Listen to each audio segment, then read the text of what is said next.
வணக்கம் மாணவர்களே. இந்த வீடியோவில் என்ன பார்க்க போகிறோம் அப்படின்னா 7ஆம் வகுப்பு கணிதமில் பருவம் 3ல் இயல் 1 எண்ணியலில் பயிற்சி 1.5 இருக்கக்கூடிய கணக்குகள் தான் பார்க்க போகிறோம். வாங்க பார்க்கலாம். 6வது கேள்வி மதிப்பு காண்க அப்படின்னு கொடுத்துருக்காங்க.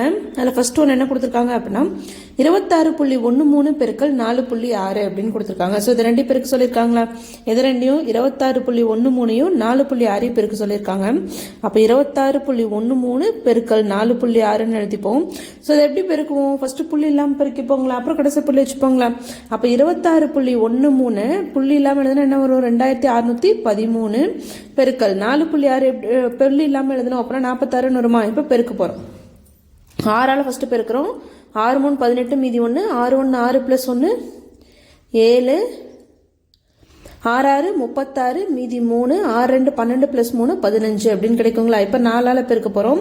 ஸோ 4 3 12 மீதி 1, 4 1 4 + 1 5, 6 4 24க்கு 4 மீதி 2, 4 2 8 + 2 10 அப்படின்னு கிடைக்குமா? இதை ரெண்டையும் கூட்டுறோம். 8 7 + 2 9 ஆகிடும். 6 + 5 11 மீதி 1 இருக்கும். 5 + 1 6, 6 + 4 10 ஆகிடும். 2 1 கிடைக்குங்களா? அப்போ என்ன விடை கிடைக்குது? 1 2 0 1 9 8 அப்படின்னு கிடைக்குதுங்களா? இப்போ என்ன பண்ணோம்? கடைசியிலேருந்து புள்ளி வைக்கணுங்களா? இங்கே பார்த்தோம் அப்படின்னா கடைசியிலேருந்து ஒரு இலக்கம் முன்னாடி புள்ளி இருக்குது, இங்கே கடைசியிலேருந்து 2 இலக்கம் முன்னாடி புள்ளி இருக்குது. அப்போ நம்மளோட கேள்வியில் மொத்தம் எத்தனை இலக்கம் தள்ளி புள்ளி இருக்குது அப்படின்னா இங்கே ஒரு இலக்கம், இங்கே 2 இலக்கம். அப்போ மொத்தமாக 2 + 1 3 இலக்கம் தள்ளி புள்ளி இருக்குது. அப்போ நம்மளோட விடையில என்ன பண்ணணும்? கடைசியிலேருந்து 3 இலக்கம் முன்னாடி புள்ளி வைக்கணும். அப்போ நம்ம விடை என்ன கிடைக்குது அப்படின்னா 120.198 கிடைக்குது. அப்போ இதுலேருந்து எழுதிடலாங்களா? எதை ரெண்டி பெருக்கணும்? therefore 26.13 நம்ம 4.6ஆல் பெருக்கும் போது 120.198 அப்படிங்கிற விடை கிடைக்குது. இதில் ரெண்டாவது கேள்வி 3.628 + 31.73 - 2.1 கொடுத்துருக்காங்களா? ஃபர்ஸ்ட் கூட்டல்ல இருக்கிறத நம்ம பார்க்க போறோம். கூட்டல் என்ன இருக்கு? 3.628 + 31.73 இருக்குங்களா? அதை ஒரு கலர்ல எழுதிக்க -2.1 அப்படி வச்சுக்கலாம். இப்போ 3.628 இதுல என்ன இருக்கு? ஒன்றுக்கள் இருக்கு, 10ல் 1, 100ல் 1, 1000ல் 1 இருக்குங்களா? அடுத்து 31.73 என்ன இருக்கு அப்படின்னா 10க்கள் இருக்கு. அப்போ ஃபர்ஸ்ட் ஒன்ல 10க்கள் என்ன போட்டுக்கணும்? 0 போட்டுக்கணும். அப்போ 10க்கள் இருக்க இடத்துல 3 இருக்கு, 1க்கள் இருக்க இடத்துல 1 புள்ளி. ஸோ 10ல் 1 இருக்க இடத்துல 7 இருக்கு. 3 பார்த்தீங்க அப்படின்னா 73க்கு. ஸோ 100ல் 1 இருக்க இடத்துல 3 இருக்கு, 1000ல் 1 இல்லை. அப்போ என்ன வரும்? 0ன்னு வந்துடும். இப்போ இது ரெண்டையும் கூட்டலாமா? ஏன்னா இதை ரெண்டையும் ஃபர்ஸ்ட் என்ன பண்ணிக்கணும்? கூட்டிக்கணும். கூட்டிட்டு வர விடையோட தான் என்ன பண்ணணும்? 2.1 கழிக்க போறோம். அப்போ 8 3 + 2 5, 6 + 7 என்ன வரும்? 13 வரும். மீதி 1 இங்கே புள்ளி இருக்கு அப்படி வச்சுக்கலாம். ஸோ 3 + 1 4, 4 + 1 5 3. அப்போ என்ன கிடைக்குது நமக்கு? இது ரெண்டையும் கூட்டணும் அப்படின்னா 35.358 கிடைக்குதுங்களா?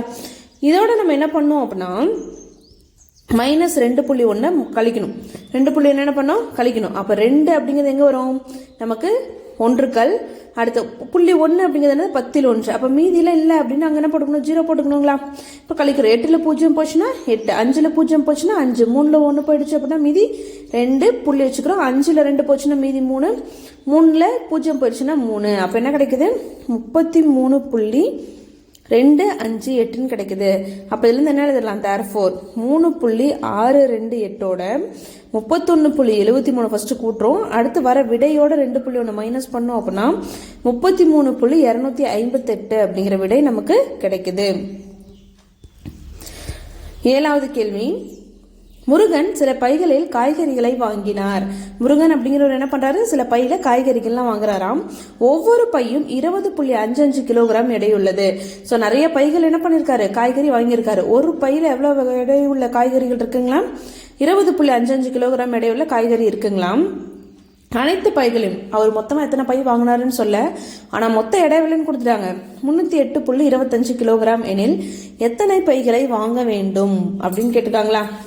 ஸோ அப்போ பைகளின் மொத்த எடை அப்புறம் ஒரு பையோட எடை நம்ம என்ன பண்ணோம்?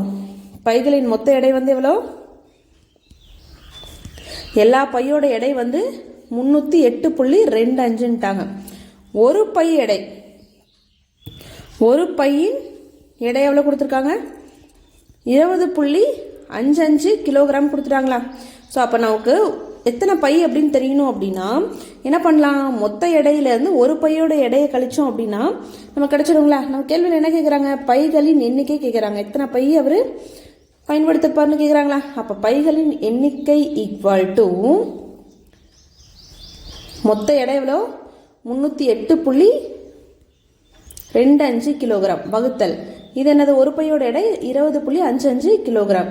ஸோ மொத்தத்துலேருந்து ஒரு பையோடது கழிச்சோம் அப்படின்னா நமக்கு எத்தனை பையன்னு தெரிஞ்சிடும் இல்லைங்களா. சரி, வகுத்தோம் அப்படின்னா இது எப்படி எழுதலாம், 308.25 வகுத்தல் 20.55 எழுதலாங்களா. இப்போ கடைசியிலேருந்து என்ன இருக்குது, நமக்கு 2 இலக்கம் முன்னாடி புள்ளி இருக்குது. அப்போ 2 இலக்கம் முன்னாடி புள்ளி இருந்தால் புள்ளி இல்லாமல் எழுதும்போது வகுத்தல் 100ன்னு வந்துடுங்களா. ஒரு இலக்கம் முன்னாடி புள்ளி இருந்தால் வகுத்தல் 10, 2 இலக்கம் முன்னாடி புள்ளி இருந்தால் வகுத்தல் 100, 3 இலக்கம் முன்னாடினா 1000 எழுதுவாங்களா. அதேமாதிரி இங்கேயும் பார்த்தோம் அப்படின்னா என்ன இருக்குது, நம்ம கடைசியிலேருந்து 2 இலக்கம் முன்னாடி புள்ளி இருக்குது. அப்போ புள்ளி இல்லாமல் எழுதும்போது வகுத்தல் 100ன்னு வந்துடுங்களா. அடுத்த ஸ்டெப்பில் என்ன பண்ணுவோம், ஃபஸ்ட்டு இருக்கிறத அப்படியே எழுதிப்போம். 30,825 வகுத்தல் 100. ரெண்டாவதாக இருக்கக்கூடிய பெருக்கலை வகுத்தலை பெருக்கலாக மொத்தமாக என்ன ஆகிடும், நமக்கு தலைகீழ மாறிடும். அப்போ 100/2055 வருங்களா. அப்போ 100 என்ன ஆகிடும், கேன்சல் ஆகிடும். மீதி என்ன இருக்கும், 30,825 வகுத்தல் 2055 அப்படின்னு இருக்குங்களா. மீதி நமக்கு இதாக இருக்க போதும். ஸோ இப்போ என்ன பண்ணுறோம் அப்படின்னா 2055ஆல் 30,825 நம்ம வகுக்கிறோம்.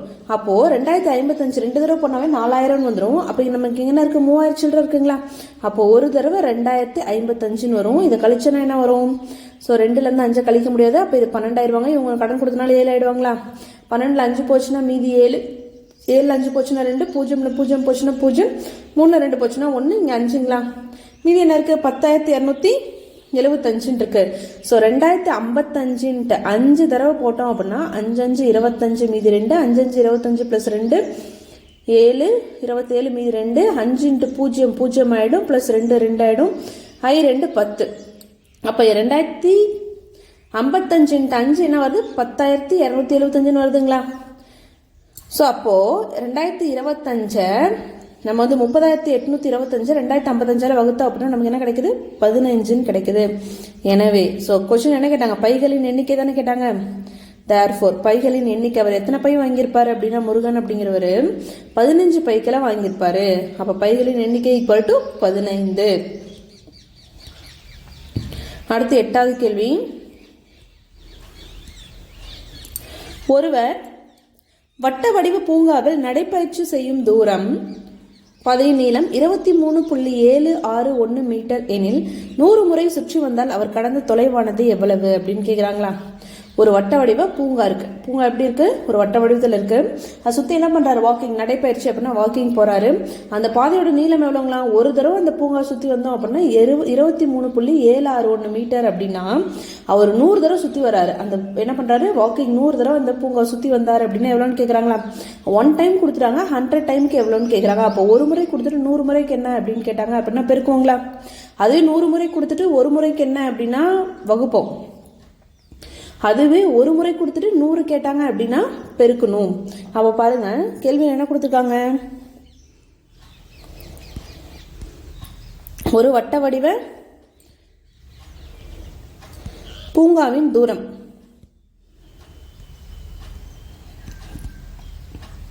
ஒரு வட்ட வடிவின் பூங்காவின் தூரம் எவ்வளவு, 23.761 மீட்டர். இப்போ என்ன கேட்குறாங்க அப்படின்னா 100 முறை சுற்றி வந்தால் 100 முறை சுற்றி வந்தால் கடக்கும் தொலைவு என்ன எவ்வளோன்னு கேட்குறாங்களா. அப்போ ஒரு முறை சுற்றி வந்தால் கடக்கும் தொலைவு எவ்வளோ அப்படின்னா 23. ஒரு முறை அப்படின்னா 23.761 மீட்டர் பெருக்கல் 100ன்னு வந்துடுங்களா. ஸோ இப்போ நமக்கு தெரியும் என்ன பண்ணுவோம் அப்படின்னா வகுத்தல்ல 100ன்னு வந்துச்சு அப்படின்னா புள்ளியை முன்னாடி நகர்த்துறோம். பெருக்கல்ல 10 100 1000 வந்துச்சு அப்படின்னா புள்ளியை பின்னாடி நகர்த்துவாங்களா. அப்போ இங்கே 100க்கு எத்தனை பூஜ்ஜியம் இருக்குது, 2 பூஜ்ஜியம் இருக்குது. 100க்கு எத்தனை பூஜ்ஜியம் இருக்குது, 2 பூஜ்ஜியம் இருக்குது. அப்போ இங்கே இருக்க புள்ளி என்ன பண்ணுவோம், 2 இலக்கம் பின்னாடி நகர்த்துவாங்களா. ஒரு இலக்கம் நகர்த்தணும் அப்படின்னா 7க்கும் 6க்கும் நடுமத்தில் வரும், 2 இலக்கம் நகர்த்தினா 6க்கும் 1க்கும் நடுமத்தில் வந்துடும். அப்போ 2376.1 அப்படின்னு கிடைக்குங்களா. 2376.1. அப்போது 100 முறை கொஸ்டின் தானே கேட்டிருந்தாங்க. 100 முறை சுற்றி வந்தால் கடக்கும் தொலைவு என்ன கேட்டிருந்தாங்களா? 100 முறை சுற்றி வந்தால் கடக்கும் தொலைவு எவ்வளோ அப்படின்னா ஈக்குவல் டு 2376.1 மீட்டர் தான் விடை. அடுத்து 9வது கேள்வி. 0.002 விட 0.0543 எவ்வளவு பெரியது அப்படின்னு கேட்குறாங்க. அப்போது இந்த 0.0543 வந்து 0.002 எவ்வளோ பெருசாக இருக்கும் அப்படின்னு கேட்குறாங்க. அப்போ என்ன பண்ணலாம் அப்படின்னா பெரிய எண் என்னது 0.0543 0.002 கழிச்சோம் அப்படின்னா இது எவ்வளோ பெருசு அப்படிங்கிறது தெரிஞ்சிருங்களா? ஸோ பெருசுலேருந்து சின்னதை கழிச்சோம் அப்படின்னா என்ன நமக்கு எவ்வளோ பெரியது அப்படின்னு தெரியும். அப்போது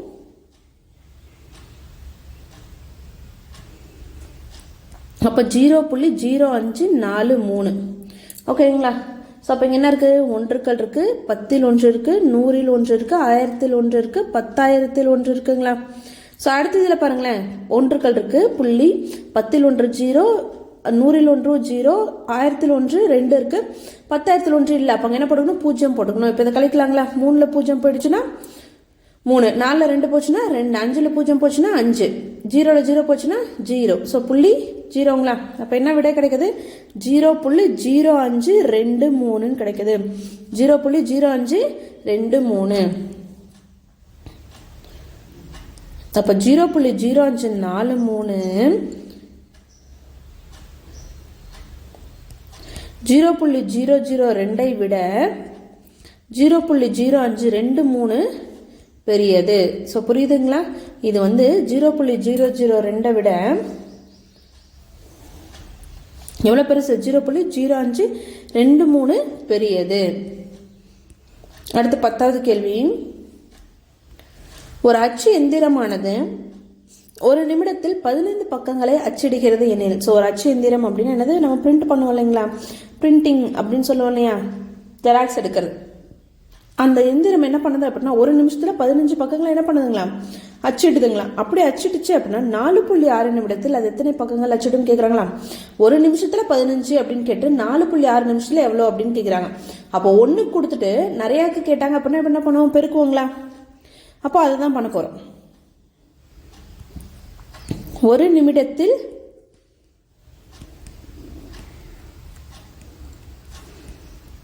அச்சிடும் பக்கங்கள். ஒரு நிமிடத்தில் எத்தனை பக்கங்கள் அச்சிடுது? 15. அப்போ கொஸ்டின் என்ன கேட்குறாங்க? 4.6 நிமிடத்தில் அச்சிடும் பக்கங்கள் கேட்குறாங்களா? அப்போ 4.6 நிமிடத்தில் அச்சிடும் பக்கங்கள் என்ன பண்ணுவோம்? ஸோ இப்போ 4.6ஓட 15 பெருக்கணும். 4.6ஓட என்ன பண்ணணும்? 15 பெருக்கணுங்களா? ஸோ அப்போ 4.6 எப்படி எடுத்துப்போம்? புள்ளி இல்லாமல் எழுதணும். அப்படின்னா 46ன்னு எடுத்துப்போங்களா? 46 பெருக்கல் 15 அப்படின்னு எடுத்துப்போம். 5 பெருக்கல் என்ன பண்ணுவோம்? பெருக்கிட்டு அப்புறம் தானே புள்ளி வைப்போம். ஸோ 5 30, மீதி 3, 4 20 + 3 23 வந்துடுங்களா? 1ஓட பெருக்கும்போது என்ன ஆகிடும்? அதே தான் வரும். அப்போ 0 9 6 இப்போ என்ன கிடைக்குது? 690 அப்படின்னு கிடைக்குதுங்களா? ஸோ 690 கிடைக்குது. இங்கே என்ன இருக்குது? கடைசியிலேருந்து ஒரு இலக்கம் முன்னாடி புள்ளி இருக்குது. அப்போ நம்ம ஆன்சர்லேயும் ஒரு இலக்கம் முன்னாடி புள்ளி வைப்போங்களா? அப்போ 69 அப்படின்னு கிடைக்குது. அப்போ 4.6 நிமிடத்தில் 69 பக்கங்கள் 69 பக்கங்களை அச்சிடும். அந்த அச்சிடும் இயந்திரம் என்ன பண்ணும்? நமக்கு வந்து 69 பக்கங்களை அச்சிடுது. எப்போ? நமக்கு 4.6 நிமிடத்தில் 69 பக்கங்களை அச்சிடும். இதுதான் இந்த கேள்விக்கான விடை. இந்த வீடியோவில் உங்களுக்கு ஏதாவது டவுட் இருந்துச்சு அப்படின்னா கமெண்ட்ல கேளுங்க. தேங்க்ஸ் ஃபார் வாட்சிங்.